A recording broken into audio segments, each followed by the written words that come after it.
Essential stuff for the suffering. Right. Let's get after it.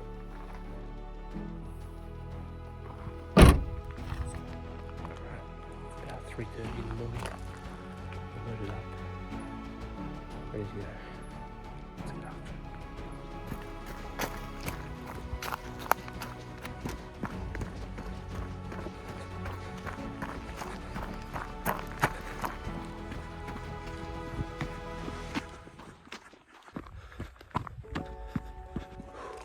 Just over 20 k's in, just stopping to have some biscuits. Then we'll head out about 10 to 15 more k's and then stop, have some proper food, and we'll get going again. Let's go.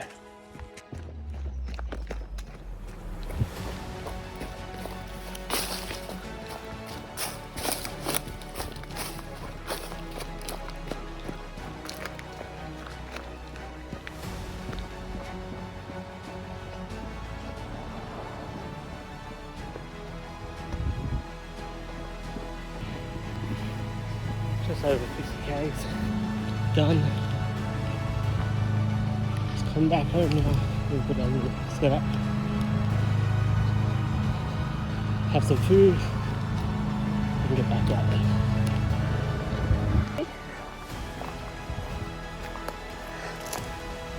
A little bit better.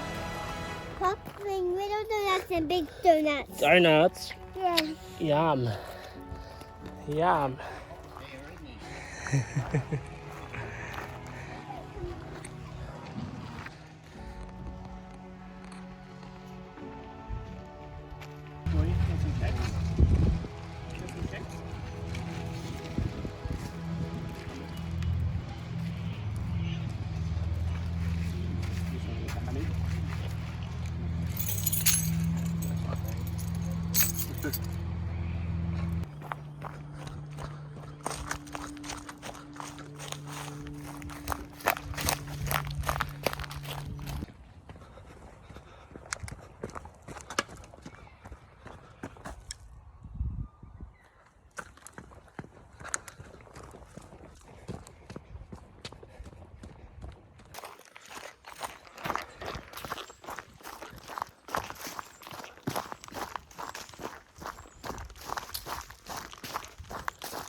This is why you got to be a bit careful.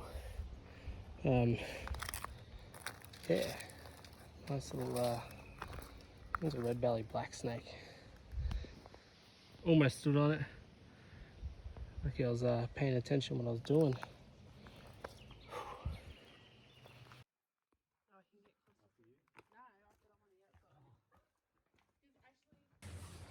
We got the 102 k's done, 22 hours. So we done everything we wanted to do. Those last 9 k's I didn't film. I couldn't take anything else. It was those last 9 k's, that's where I really grew. That's where I had to get deep in my mind, shut everything off. So yeah, there was definitely no cameras, nothing. I think my wife took a couple of pictures. But yeah, we just went deep, we got after it. But we got everything done that we wanted to do. So I done 102 k's all up. So 100 k's, and that was just, the extra couple of k's was just a bit of miscalculation. But we done under 24 hours, got done 22 hours. I ran the first 50 k's in under 8 hours, which I ended up doing in 7 hours, 54 minutes. So achieved everything we wanted to achieve, and yeah, pretty happy with it. It's been a couple of weeks now. I've only ran a couple of times. first few days, my body felt pretty good afterwards. And then after that, it just broke down really bad. So getting back into the running slowly building up. And we're just about to head out now. It's about 5:30 in the morning, and it's freaking, it's like daylight out here already. It's crazy. I don't like it. I like it when it's dark, but yeah, it's just daylight. We're gonna get after it.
So yeah, we got back into training. We took a day off and then got back to it. It was light, reduced volume. Body was pretty beat up, like really bad DOMs through my legs, of course. Not too many blisters or anything. My feet were actually in pretty good health. Knees were like excruciating. Just like I couldn't squat. I could barely bend my legs for a couple of weeks there, but I felt pretty good. I was able to get back into training, get after it, as you saw. But I was even able to wrestle the following weekend. So we went back to Deathmatch Down Under, which was, it was a lot of fun being in front of a live audience again since all these COVID lockdowns. It was so much fun at Deathmatch Down Under. But it was really a few days after that is when my body really started to crash. So it's been a long rebuild, but we're getting back to it. And now we're just planning like, what's next? That was one question that keeps coming up. Everyone's asking, what's next? What's next? But what I'm going to give you now is the other questions that people are asking is, what goes through your mind when you're doing something like this? Like, what is the process through your mind? And that will always come up when something difficult happens or you have to go through something difficult or whatever discipline you're doing. Why?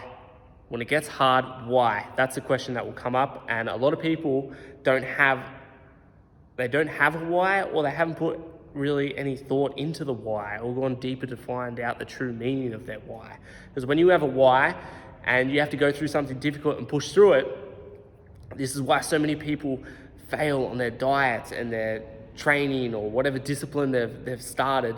They fail because when that motivation wears off, they don't have that why to call upon to get you to push through those difficult moments and to achieve what you're trying to achieve. So you've got to have a why. So that kept coming up, that kept pushing me forward. And the other question was also like, what are you capable of? What are you capable of? So I was just asking myself, what am I capable of? I want to show myself, keep the promise to myself. And, I've had a whole life, people always doubting you, telling you no, and all those little things come up, and it's like, no, I am capable of this. I'm going to show you what I'm capable of. That was the other question coming up to myself that sort of got through it. It was why, what I'm capable of, and also it was you. Everyone watching this, and my clients and whoever follows along, it was you. Because I cannot ask you to be relentless if I'm not willing to do the same. I can't ask you to push forward, to keep getting comfortable with being uncomfortable and getting out of your comfort zone, pushing through difficult things to overcome and to grow if I'm not willing to do the same. So they were the three things that will get me through. We got it done. I'm not saying you have to go run 100 Ks, but you just got to find your comfort zone. Compared to a lot of, ultra runners and things, 100 Ks isn't much. But for me, that was my hard. So you need to find your hard. That could be just waking up early and going for a walk. Just find something that's going to help you grow, move forward to reach your goals, reach your vision.